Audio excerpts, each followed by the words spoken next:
Thank you so much for joining us today on Building Bigger Lives. I'm here with my awesome co-host, Michael Regan, and today we're going to talk about reputation, business, and authenticity. This is near and dear to my heart because I work in a very tiny town. So this is so important to my business, and I'm excited to break it down with you today, Michael. Thanks for being here. Yeah, always happy to be on the podcast with you.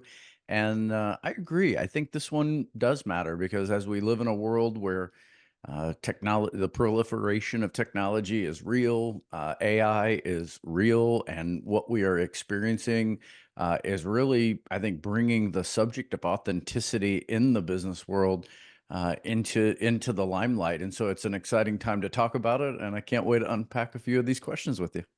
Yes, it's an important topic and one that will be fun and hopefully we'll be authentic about breaking it down.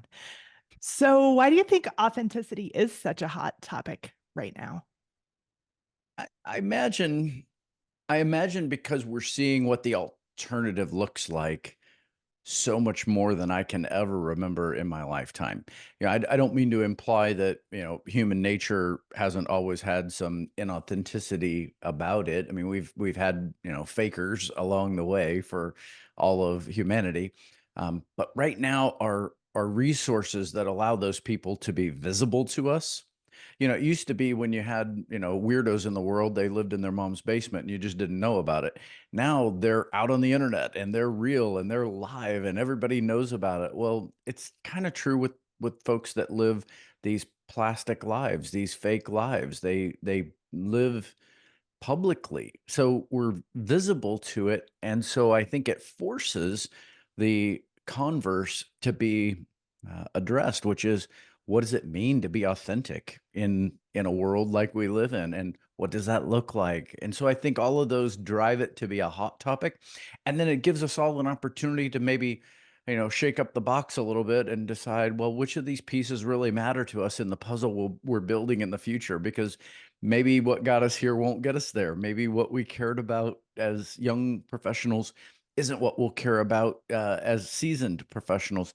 There's lots of ways we can go with that, but I think it's a hot topic right now because anytime you put cultural norms that are shifting in people's faces, it just forces them to have to think about it more. Okay, well, do I like that? Don't I like that? Do I want to be like that? Is that what I look like? Those are very normal questions that I think a lot of people are having right now.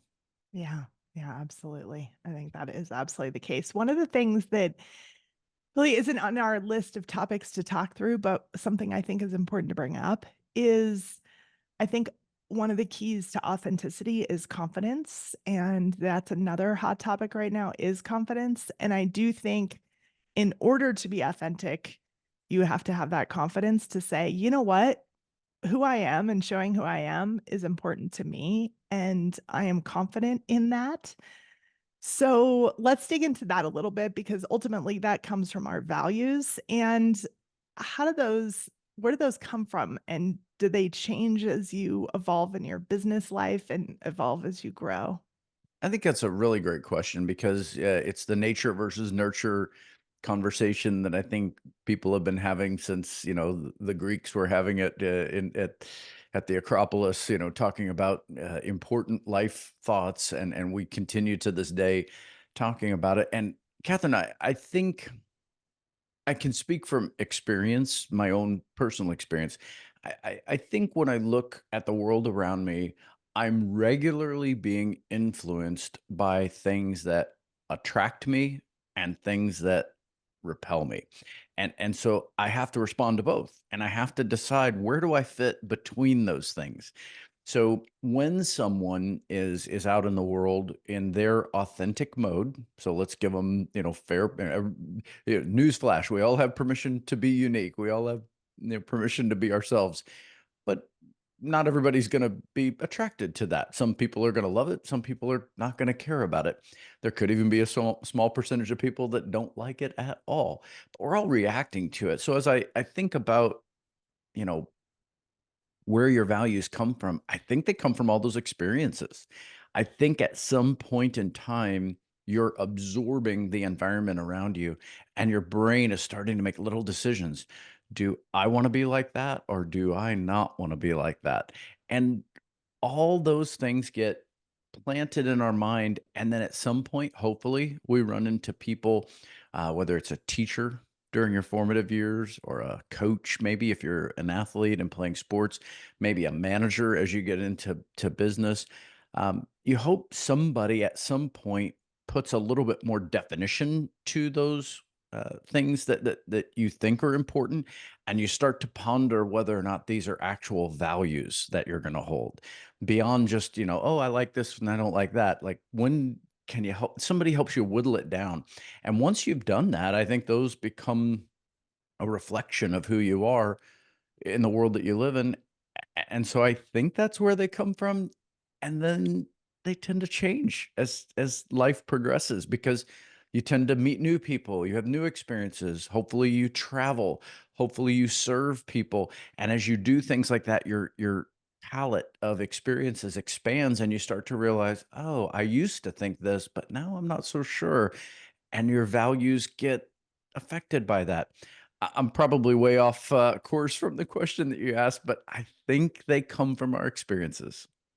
That makes sense, and I think that it's been pretty fascinating to see my daughter's values come through as she's been in the work world over the summer, home from college, and just seeing what kind of bugs her or what she's like, "Oh, yeah, I'm gonna work on this is what I'm gonna do." So it's pretty fascinating to watch those as she develops those for herself over time. So it's been a really fascinating journey to Yeah, witness it from afar.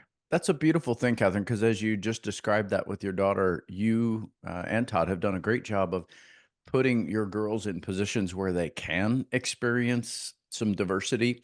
It's a challenge, and I hope no one's going to feel sorry for us. But when you live in a world where maybe your kids are raised not wanting a whole lot because that things are available to them, they have resources. It's really important as parents to design situations in which they still get to experience that adversity and develop some sense of what are my values? And so knowing that as she goes to college, it's not a meal ticket. She's still coming home and working. She's still having those experiences. I think that's to your credit as a parent because you're helping her explore values that might be influenced by the environment of your home, but now they'll be, I don't know, peppered in with some unique experiences that weren't in your home. And that's a really great way to give her permission to find her values. Yeah. Yeah, which is always a journey. So then what's the difference between a conviction and a Mm. value? I think I'm still confused on that. So fill Yeah. us in. Fair enough. So, at the risk of it being semantical, because I don't want to take a synonym and try to describe to you why they're not the same, um, I would say the way I view them is very similar to if you look at a plant. A plant, let's pick any plant you like, it's going to have a certain amount of visible growth above the ground, but what you don't see are the roots that are underneath it. And so I think of um, values and convictions as being tied together at some sort of trunk. There's some sort of trunk to that plant, some core that plant is both drawing from the ground and also blooming above the ground. And so our values tend to be what people see. They tend to be what people experience because it's very hard for someone to see what's inside of you. But your convictions are those thoughts in your head, or maybe even as some describe it, the things you hold dear in your heart that drive the values that people see. So I like to think of them as the inner game and the values as more of the outer game. The inner game is going to be driven by real, uh, let's call it binary thinking. If you remember, we've talked about binary thinking, which is things are either black or white, they're either good or bad, they're right or wrong. Binary thinking in our convictions are I'm either going to do that. I have a conviction that that's who I am and I'm going to do that, or I have a conviction that is not who I am and I am not going to do that. Our convictions are those things we hold so dearly that we might use the phrase, that's a hill I'm willing to die on because I don't believe in that, or I do believe in that. So those are harder for us to see and experience as we interact with people. But if we pay close attention, especially if we have a lot of curiosity when we're with people, we ask really good questions and we we'll start to find out that the values that we see and experience with that person are rooted in convictions. And once we connect with those, I think it really does help us have permission to say, hey, everybody's different. Once I understand where your conviction is rooted, it's a lot easier for me to be respectful of your values because even if I don't share that same value, I know it's not coming from a place of some sort of, "Oh, I never really thought about it," or maybe, maybe not. No, it's coming from that place of, no, I've thought a lot about it and I care about this a lot. I don't know if that's helping describe it, but that's to me the difference between a conviction and a value. They're very similar, but I'm going to say your convictions are deeply rooted.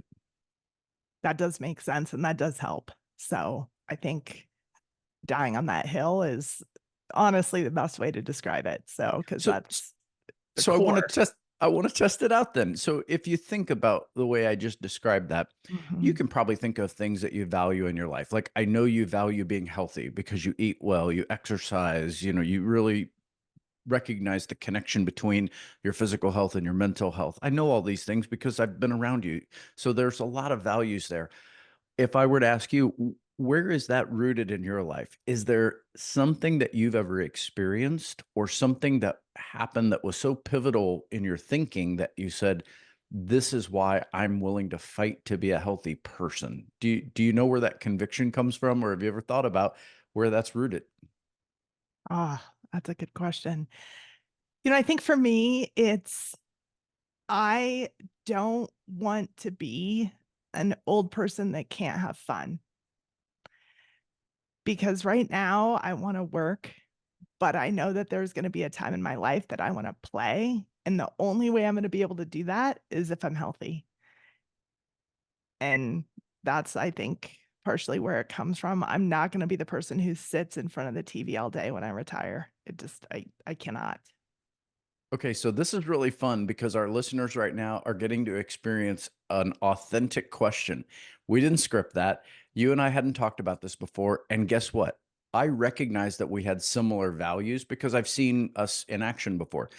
But to hear you describe where that's rooted, now that's a different connection because I would say that's probably why Lori and I enjoy spending time with you so much is we share that same conviction. What you just described is we have a vision of being very active people well into our older years. Now, look, at some point I may just not be able to, have a knee or a hip that'll do the things I want to do anymore, but I'm not going to let that happen by accident. It's going to take an event that, just, you know, God wills into my life that, buddy, you're not walking anymore. Okay, we'll deal with that. I'll still be active. I just won't be active maybe on the pickleball Mhm. court.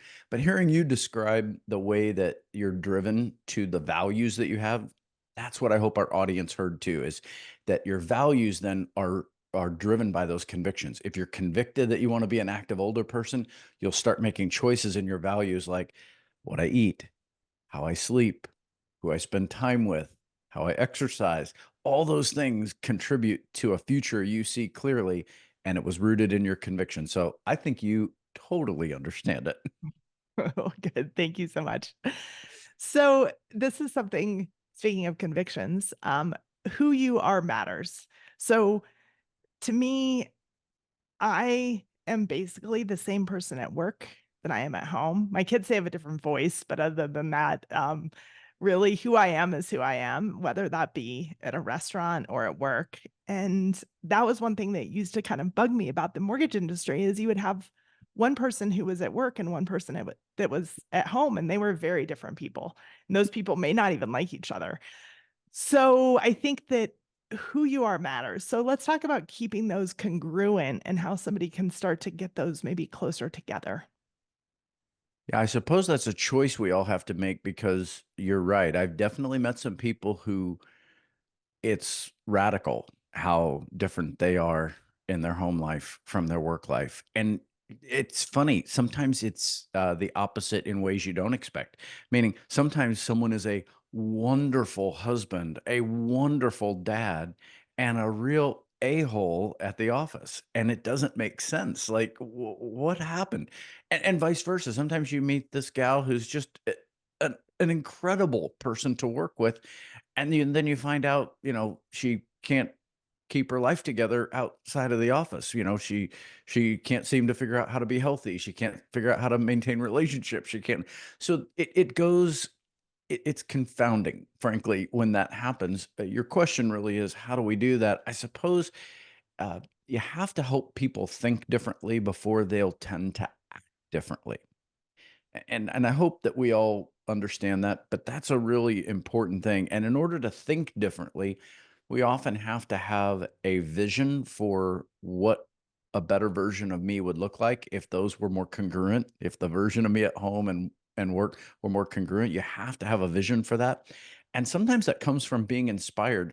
And I've seen people be inspired both ways. I've seen people be inspired by a person like you who gosh, I just enjoy spending time with Catherine, whether we run into each other at the coffee shop, whether I'm sitting at her office and we're working on a project, or whether we're working, at the local high school on a parents and kids project that we're doing. Like, I see the same version of this person everywhere I go. That's inspiring to some people to recognize that that's possible in their lives, and might cause them to be curious and might cause them to say, how do I do that? Other people might see the opposite. It's seeing that manager who is winning all the awards at work, but can't seem to keep his marriage together at home, or can't seem to keep his personal finances together, or whatever else is going on. That can be inspiring too. I suppose the short answer, after I've explored a lot of the angles to it, is you can't you can't expect someone to want more for that congruent life than they want for themselves. They have to believe in their hearts that if the real me shows up, I will be valued. I will be loved. And if they live in an environment at home or work where they fear that the real them won't be valued and won't be loved, they'll tend to adapt to that environment. And sometimes that doesn't work out in such a lovely way. Sometimes that turns out to Mhm. be a little bit difficult. And without someone in their life who can point that out and help them out, people can end up looking very different from their personal and professional lives. And that's a hard thing to see, because if you know the one half that's wonderful, it can be tempting to think, gosh, why can't you just be this way all the time? You're really great right now. Mhm. People have to want it, Catherine, and not everybody wants to be better, which is shocking to you and me, but that is a true statement. Yeah. Yeah, absolutely. Well, hopefully this helps somebody out there with that piece, because it does.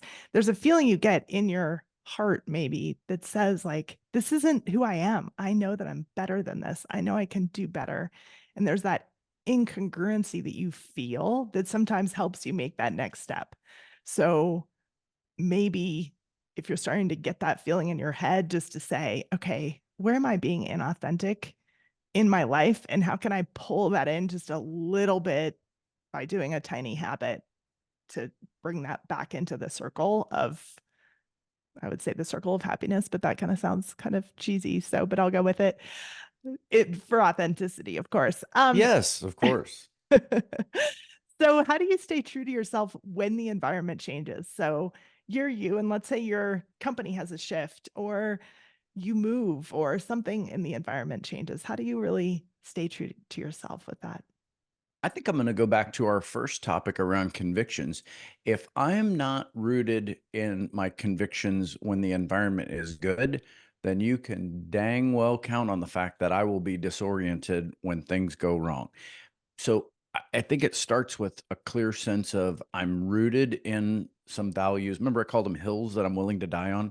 If my environment is going to shift at home or at work, I need to be able to stand firm and say, I'm not going to be a part of that. Not because I'm fussy, not because I'm a curmudgeon, but because I have a conviction. That's not the way I want to be.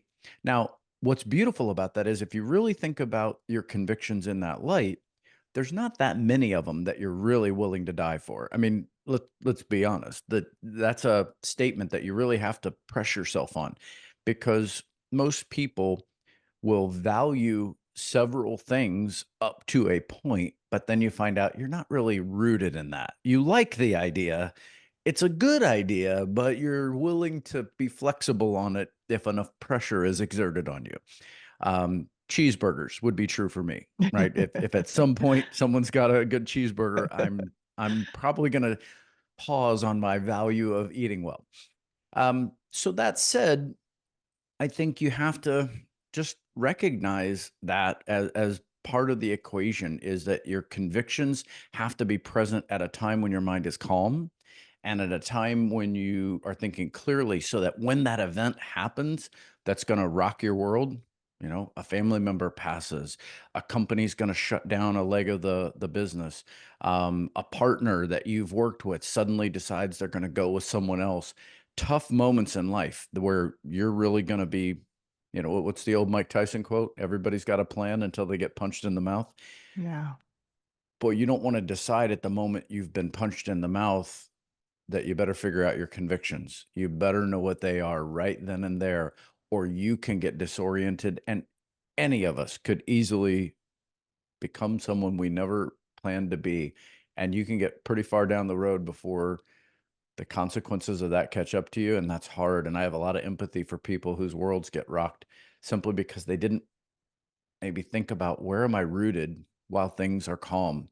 It's not a good time to try to, build your house in the middle of a tornado. It better have been built well before that tornado hits.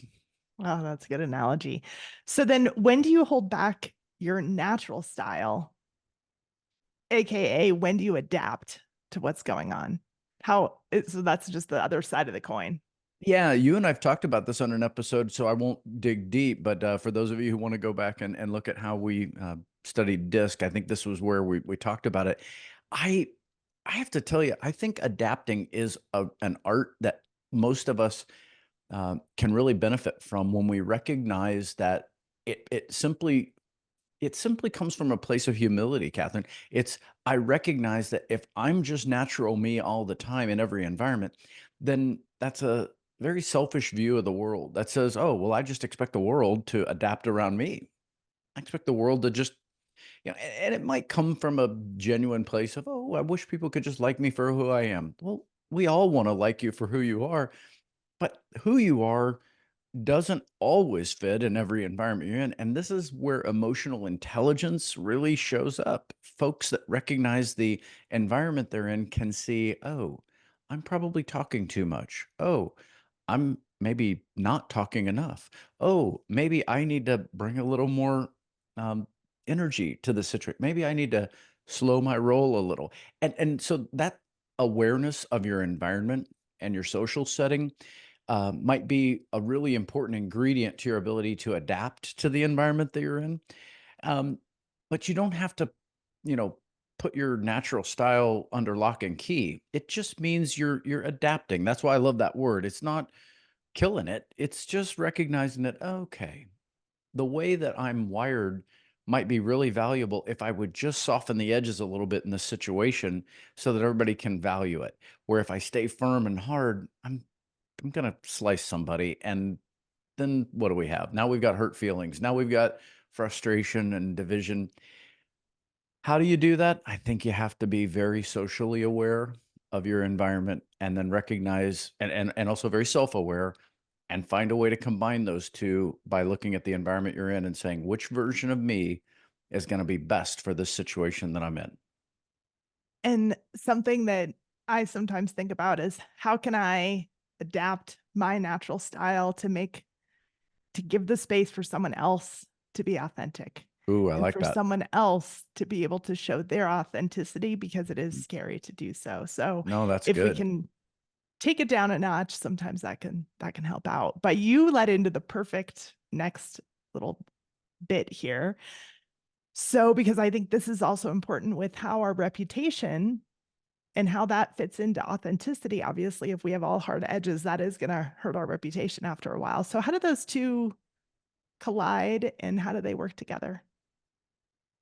I suppose, we did a recent interview with our friend John Donnelly, and when we talked to him about his vision for the future, he's really natural at this, and I think that reminds me of the answer to your question is if I've got a clear vision of who I'm trying to become, and I'm really clear on how I want to bring others along with me and engage with them, because let's face it, nobody lives a successful life on their own. They need other people to participate in that. And if you take the attitude of, well, they're going to serve me, you're going to get a very different experience than, can I serve them in a way that brings out their best, like you just described, and now we grow together. So I think that it starts with a really clear vision, because if I have a vision of that, I'm less likely to come in with those hard edges in every situation. It's like the old saying, if I'm a hammer, then every problem looks like a nail. And the truth is, sometimes we need other tools in the box. And I think great leaders have a vision for what they're trying to become and how they're trying to bring others along with them, and they start to develop the skills to say, this is the time where my hard edge is very valuable. We need to cut this one like a knife because it's what we need. And then there are times where I need to pull back a little and let questions provide more information, expand the lens, I like to call it, so that we see more of the picture, maybe get a little more light into there. And so that art of doing those things, I think, comes from vision. If you don't have a vision and you're just living life reactively, you're more likely to just stay in your natural lane. And of course, as you do that, it's only a small percentage of the time that your natural style is the perfect solution. And the rest of the time, you're like a bull in a china shop. You're knocking things around and maybe missing the opportunity for your authenticity to be appreciated. So then how do people get clear on their own authenticity and where Mm. that is for them? Because I think that's a hard thing to figure out. Yeah, no doubt about it, and a really great question. To have the self awareness to realize I need to get clear and I need to know how to do that is maybe the first step in the journey. I think you really do have to start there. That's why I said earlier it kind of has to come from a desire within you. But once that happens, I think a couple of things come to mind. One is there are really, really amazing resources available that allow you to do things like take certain tests or use certain tools that will help guide you through the process of figuring out where your authenticity comes from and how you might develop your plan for growth in a way that stays true to who you are, but allows you to pick up some of the skills you need to grow. I think of tools like DISC. I think of tools like EQ, emotional intelligence, comes from the emotional quotient, which is the EQ, and these are resources that I know we use as a coaching company to help bring some of that to a person who's willing to be curious to say, how can I grow? And once we bring those, then you hope that now we have a mirror that we can hold up and say, okay, this is what it currently looks like. Are there some things here that you love? Are there some things here that you say, oh, well, now that you show it to me that way, I might want it to look a little different. And we begin the journey of how we might be able to expand your skill set to be able to grow in a way to where you always stay true to who you are. You just learn to add these communication skills and interactive skills with people, but maybe allow you to feel like you can be more successful. So I would think when people look in that mirror and they see things that are difficult, forgiveness might be an important part of that Mm. journey. So any thoughts about that? Yeah, that's a good perspective that you have, because that does happen early on, as people tend to be either really hard on themselves or really hard on everyone else. And those are more closely related than I think people realize. If you've met people that are just, beat up on themselves, or people who are always the victim and they're beating up on everybody around them, it's two sides of a very similar coin.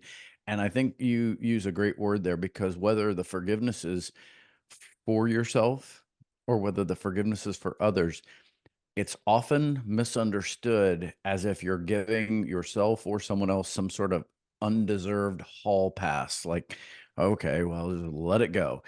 When the truth is, what you're doing is you're giving yourself permission to move forward and grow. And without giving yourself that permission, whether you're forgiving yourself or the others, you tend to be stuck.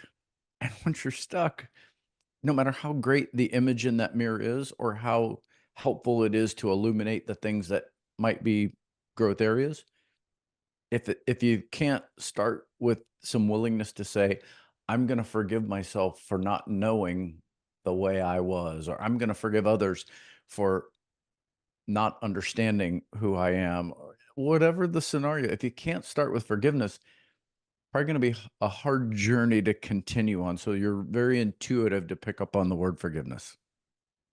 Thank you. So I want to wrap this up. And we've talked a little bit about business, reputation, and authenticity today. Any closing thoughts for our listeners? Any homework that you can pass on to them? Yeah, I find that if you're curious about this particular topic, if you've listened all the way through and you're thinking, yeah, I'd love to know more, I'd love to grow more in this area, I would suggest that finding some authorship, whether that's a book or an audiobook or even a podcast, is sometimes helpful because when you get an outside voice, someone who can speak to this topic and help you see it from a different angle, it allows you to at least explore the idea that okay, there could be some different ways in which I could maintain my authenticity and yet still grow my reputation, whether it's in business or as we've discussed in your personal life as well. And in order to do that, you really do have to embrace the idea that if you're not willing, and I run into this so often, if you're not willing to learn new things by reading or listening, it's very hard to just change your mind. So that would be the place I'd start is start with the decision that, hey, maybe this summer I'm going to read some new books or listen to some new stories and decide if those stories can help shift the way that I think. And I'm more than happy if it's helpful to, put a few books or podcasts in the show notes if that would be helpful for our audience. Great. I'm sure it would be.